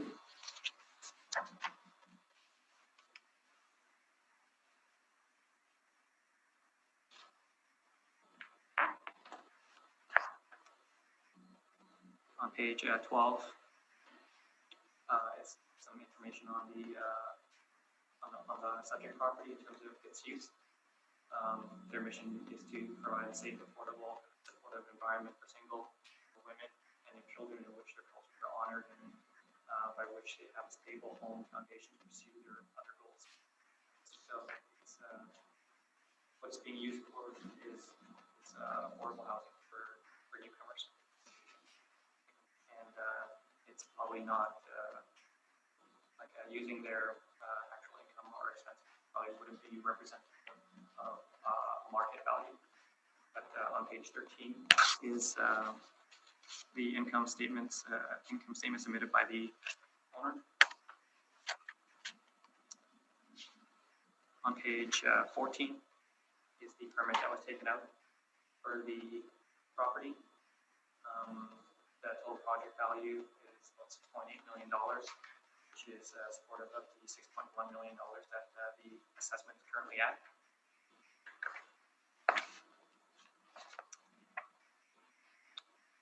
I believe that the current classification, in terms of it being a residential 2 and it being taxable, is appropriate. The only that in order to qualify for a school tax exemption, the property would have to be nonprofit.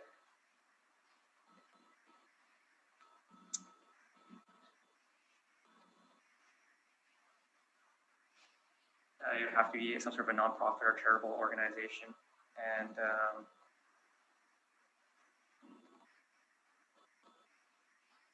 or in this case, it might be is owned or held in trust, or and is used by a charitable organization. As far as I know, the Marie Rose Place Inc. is not a registered charity, so in this particular instance, I believe that the residential 2 taxable. Residential 2 classification and taxable liability is appropriate, seeing as I don't believe a nonprofit, or I don't believe it qualifies for tax exemption.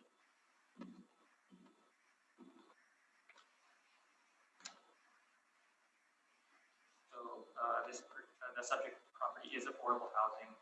The rents that we've used are supported by the market, and so are the expenses. The cap rate for the sake of a building is also supported by the market at 5%. So I ask that you maintain the assessed value at $6,155,000. Thank you. Mr. Story, questions? Okay, thank you very much. So just so we're very, very clear, this property was developed specifically for immigrant. Are you asking questions right now? Yes, I am. Certainly. Yes. Okay, Yes. so just phrase it as a question, and I'll let you make your argument after. Can we agree that this property was developed specifically as a shelter resource for newcomer immigrant women and children only? Are you aware of that? I mean, if you want to state it, then I'm probably not going to disagree. Okay, have you done any research into the goings on in this property? Have you researched this property? I just read their information on their website. Okay. Have you reviewed their income and expense questionnaires? Just the one that I submitted. Okay, can we agree then that this property does not achieve any economic profit?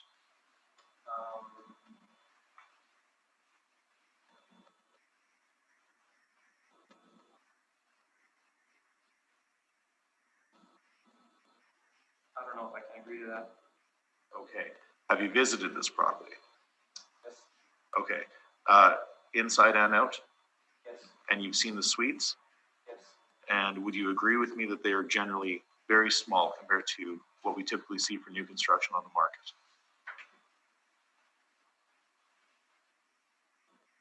It might be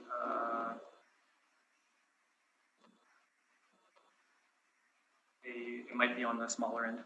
Okay, and now there's a property next door called Holy Names House of Peace, and it was formerly a friary. Did you notice that the subject property is actually cantilevered onto that property? They're effectively attached. Yeah, cantilevered. One goes over the other.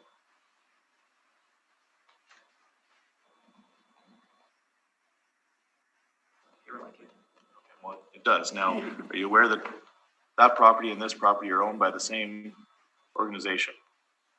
Same owner.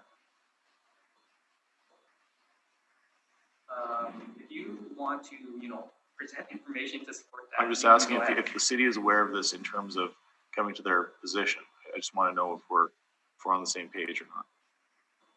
I'm not aware of, I believe that they might be associated potentially, but, I'm not aware. Okay, so you don't know about the goings on in this property. That's fine. Let's talk about the physical attributes then. We've got 40 suites. Now we've got 4 1-bedrooms and 36 2-bedrooms. Is that typical of new construction, or does that appear to you to be purpose-built?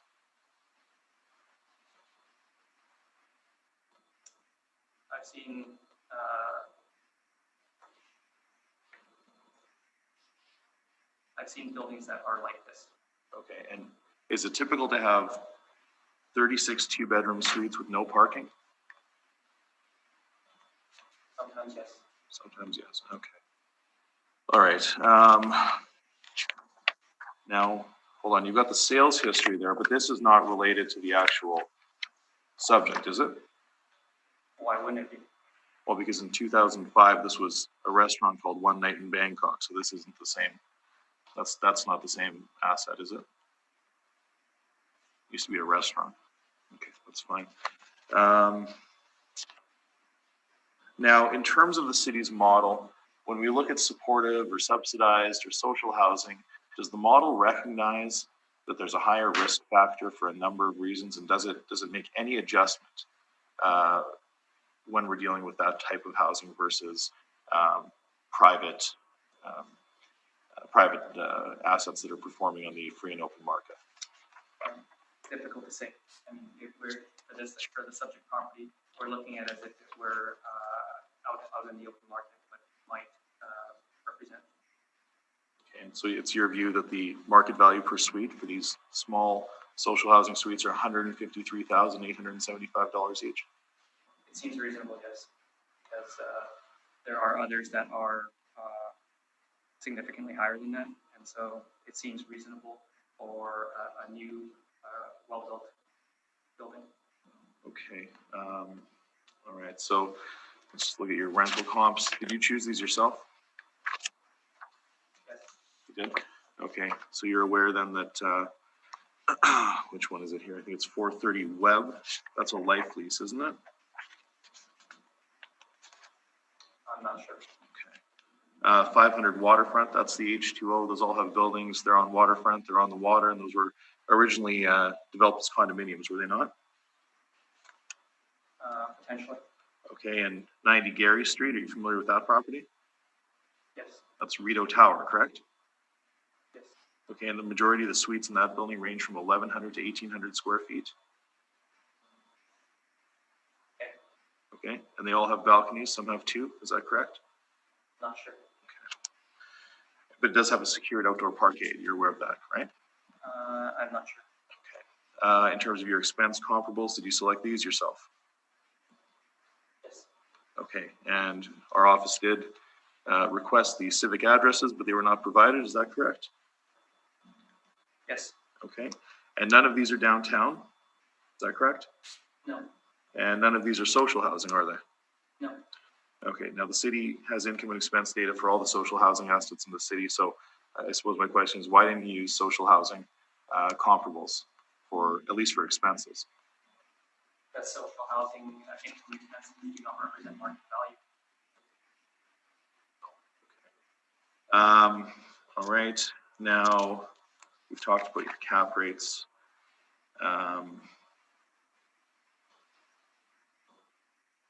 Now you've included a permit, but it shows a construction value of $4,080,000, but a total project value. So can you tell me what's entailed in that?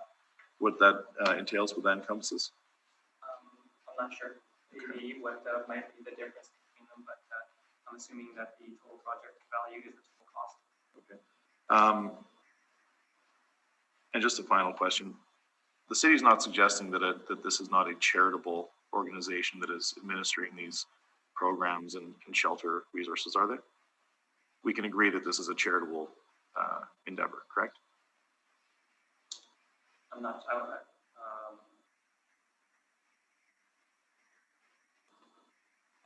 that's kind of open. Okay, those are my questions. Thank you.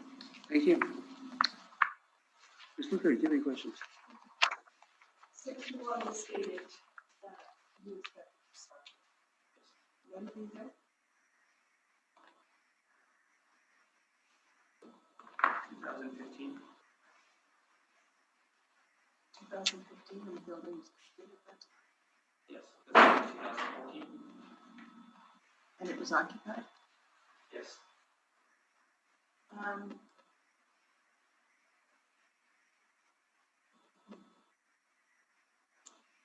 There is no parking, indoor or outdoor, associated with this building. That's page 1 of the group. I don't believe so. That's not unusual. I think, it depends on the situation. I mean, if there's no possible way for them to provide parking, then can't do it. But there are many apartment buildings that don't have parking. Maybe. I would say so. We've already seen one on this docket where it doesn't have any Yes, parking. but this is a new build. Yeah, this is a new build, but it was built in the middle of downtown. And so, I guess, I'm not really too sure why they didn't try to do an underground parquet or anything like that. I'm not really too sure, but it's just, I guess, an apartment building that doesn't have any parking. So, in that itself, would that not be an indication of what the building is being used for? With regards to what it's being used, it potentially could be. If you were to try to sell this apartment building, it would just sell as a regular apartment building with no parking.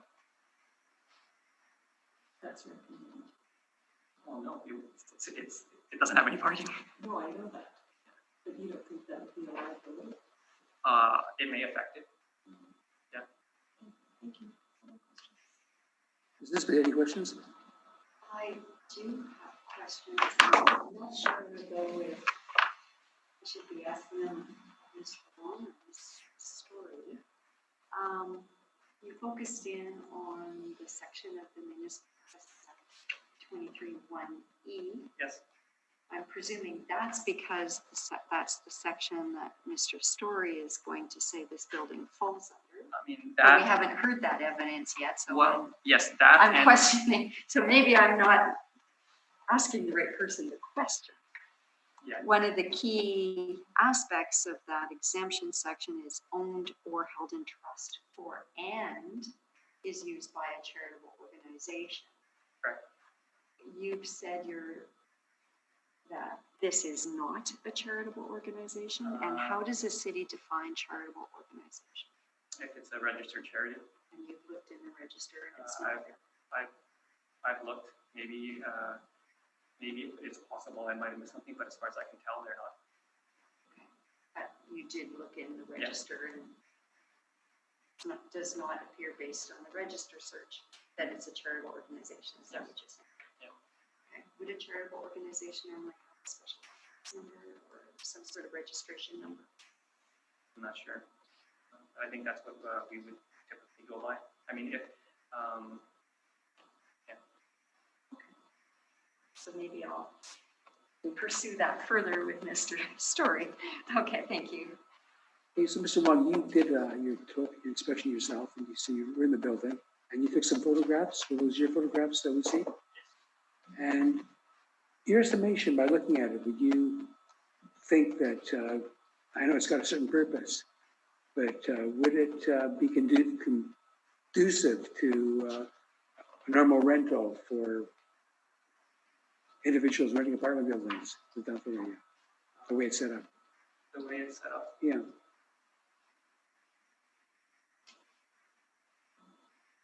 I would say, it's not absolutely your typical apartment building,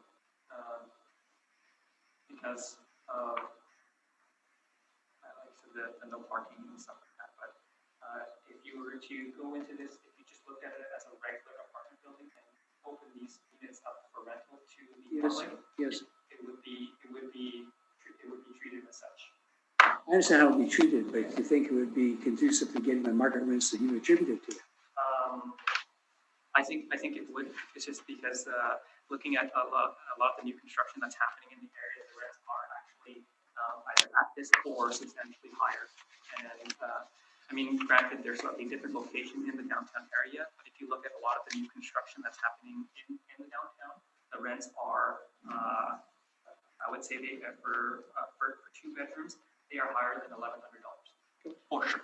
This doesn't have the same amenities that other They buildings have. They would not have the same amenities, and I would say that the newer apartments would likely be larger, but also like the rents that are being charged at those larger unit, more amenity buildings, the rents that are being charged are substantially higher. So I guess my question comes back to then, with less amenities and a slightly smaller suite, even though it's new and it is downtown, wouldn't that reflect on what's a tenant would be probably prepared to pay to rent it? Yeah, I think if these apartments were to rent as regular apartments, regular new apartments, my feel is that a 2-bedroom would be more than 11 per unit. That's what my feel is, based on the newer buildings. Thank you. That's my questions. Mr. Story, go ahead. Yes, thank you very much. Okay, so here we are at 207 Edmonton. I did allude to the fact that this is you may know the former One Night in Bangkok restaurant. It's the easiest way to place it. Now, I'll show you on my photo, I'd alluded to the fact that this is cantilevered. This is a former friary. It is currently occupied by the Holy Names House of Peace. It's a group of nuns who run housing and life skills support for immigrant and refugee women with children. So it's women and children only. And that is owned by the owner of our subject. Now, in order to extend this program, the owner purchased this property, built this building, and now the program that the sisters are running in Holy Names House of Peace is continued in Mary Rose Place. So that is the issue. So it is indeed a charitable organization. We are suggesting that the liability to taxation ought to be changed based on section 23(1) subsection E. It's used by a charitable organization primarily for the purpose of giving relief or assistance to the aged, indigent, or sick. The dictionary definition of indigent is poor or needy. The women who come here with children have no resources. They're vulnerable, so this organization gives them shelter resources and provides them with life skills and a community in the city. So that is what goes on in this property. Okay, so we're on the east side of Edmonton. That's the northeast corner of Edmonton and St. Mary. That's South Portage, obviously downtown Winnipeg. It's a 6-story structure built in 2014. And again, it's a multiple family residential building. Now, the building was purposefully constructed as social housing. That's why you see the 1-bedrooms are 560 square feet. The 2 bedrooms are 700 square feet. I've been in them. They are very small. The other issue that is completely atypical is that the 2nd bedrooms and the 2 bedrooms are for children. They're extremely small. They're not, they're literally built for women and children only. The 2nd bedrooms are for children. You can open the door and walk in and that's about it. But they're very, very Spartan. Again, there are 40 units. That's 4 1-bedroom suites, 36 2-bedroom suites, again, to cater to women and children. That's the main thrust of this endeavor. They do not generate any economic profit, and they were purchased in order to expand the program at Holy Names House of Peace next door. So they're purposely built again as rent geared to income, supportive housing, and of course the Mary Rose Place is run by the Sisters of Holy Names House of Peace as Mary Rose Place, again, as an extension. And there is no parking associated with this property. That is completely atypical of new builds downtown with 2-story, a predominance of 2-story units. Okay, so I have visited this property a number of times, actually, beginning in the summer of this year. I've been there 2 or 3 times. I've taken photos of the interior, I've walked through the building, and I've interviewed the owner. So in terms of the cap rate, we're of the belief that social or supported housing, because it doesn't generate any economic profit, doesn't generally have a what we'll call a reserve fund to maintain the asset. It does come with a higher risk profile, so we do adjust upwards. But and this is consistent with the Appraisal Institute. We, based on our study, assets built after 1998 are applied a cap rate of 5.25%. For this property, we've applied 5.75, and that takes into account the lack of parking, the fact that it's purpose-built, the current use is not generating any economic profit, and the suite sizes. So because the rents are sub-market, we don't use those as an indication of value. We do use the city's modeled rents because they're consistent with what CMHC would use. Now, the only sticking point to that is though these are 2-bedroom units, they're only 700 square feet, which would generally be lower than what the CMHC would consider a standard 2-bedroom. But we have to sort of use our best judgment here. So we use the modeled rents, but the actual expenses. Expenses, I should note too, in social housing are typically higher than they are in a private asset. So with all these points taken into consideration, our NOI is 235,198 against the city's 307,746, and we use a cap rate of 5.75, which we believe to be appropriate for the numbers for the reasons that we've set forth here. So with all these factors taken into consideration, we believe that an indicated 2020 market value of $4,090,000 is consistent with the market view of this property. And we do ask that the property be exempt based on the fact that there's also a seminary of learning element here where there's skills training that's going on, and also for the fact that this was built purposely for indigent people and is being run by the Sisters of the Holy Name next door. So I've got photos in here that I can show you that I've taken myself, but the important element here that I want to show you is on page 22 or 3, depending on how yours are numbered, but it shows Holy Name's House of Peace, who we are. They are a nonprofit organization. They are a charitable organization with a charitable number. They are on the registry. You go to the announcement from I believe this is from the Free Press. It is, and that's from 2013. And it illustrates that this property will be run by Holy Name's House of Peace, which is next door and will offer support programs and services to residents regardless of their religious affiliation or cultural origin. Goes on to talk about the project. Got another couple of photos and news articles from the opening. And again, it will be run by Holy Name's House of Peace, which already operates housing and services for vulnerable immigrant women in a building next to 207. And then I also have the rent supplement program, and they are on here, so you can see that it is rent geared to income. So again, given the specific nature of this property, we do suggest that a value of $4,090,000 is appropriate, and we do request respectfully that the board adjust the value on that basis. Thank you very much. Thank you. Mr. Wong, any questions? I guess regarding the expenses that you've used, it works up to about 55%. That's right. Is that typical of a newer building? That would be typical of social housing.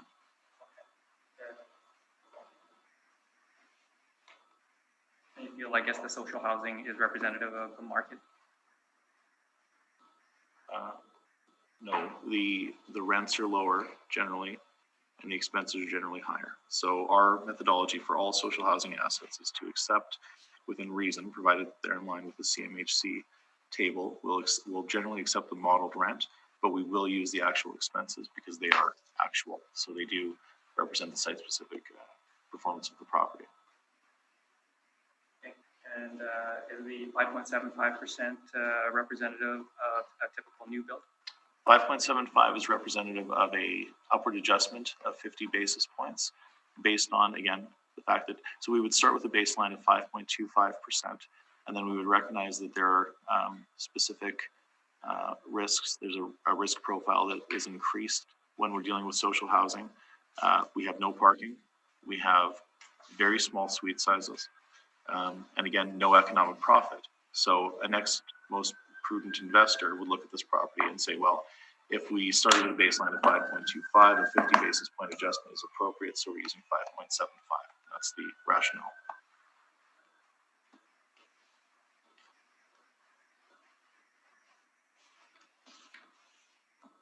So your reasoning for, I guess, for a classification and liability change is section 23(1)(e). That's correct. It's being used or held in trust by for a charitable organization to provide assistance to the indigent. That would be the basis for that request. Okay. So section E says is owned by or is held in trust for and used by a charitable organization. Who is the owner of this building? Mary Rose Place is the registered owner, and it is used Are by. they a registered nonprofit? No, I think we've covered this. They own this building as well as the building that's exempt next door, and they are providing the service. Marie Rose owns the building next door. The owner of Mary Rose owns the building next door. Yes. Okay, but not Marie Rose. I suppose it's registered under a different legal entity. Okay. So is the current owner a registered nonprofit? No, Okay. I believe we've been through this. Hold on, Okay. let me finish. Holy Names House of Peace administers this program. They're a charitable organization. We can see what they're doing here. They are operating in both of these properties. That's what's happening. Okay. So you don't want those. Okay. Ms. Nisbet, any questions? No, my questions have been asked. Ms. Claire, any questions? I'm just wondering, you had mentioned that there are skills and training provided. Yes. Yeah. Can you speak to that? My understanding is that it's helping to, a lot of people have their language issues, navigating the city, getting a job, things like that. So it's, I guess in the broadest sense, it would be life skills. And I'm assuming, is the process people fill out an application Yes. form? Are there are certain criteria they need to meet Yeah. to be accepted into this? Yeah. Absolutely. Thank you. That's all my questions. So you're saying the property next door that's administered by the same company that is, or organization, I shouldn't say company, is tax exempt? Yes. And it's being used in a similar manner as the property? It's the exact same considered? program. It's there are nuns who are running this program in both of these properties. There are people who live in the property next door. It was a former friary. It was purchased by the current owner who owns Mary Rose Place in order to administer this program and provide this shelter resource. Okay, and basically saying then that, is there a trust arrangement? Pardon me? I see the section of legislation requires that it be held in trust. Right. Do you have a copy of the trust No, agreement? I'm not aware of it. Is there a trust agreement? I'm not sure. So we don't know if there is or not. So we don't know if it's being held in trust then. I'm not sure if it's being held in trust, but it is certainly being used by that. No, I understand, but you're here making an application. Yes. You should have your evidence available to support the application you're making. You don't have that I evidence. do not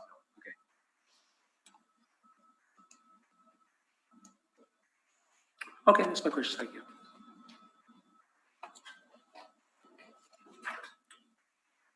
Does anybody want to make a final summation on this one, or is?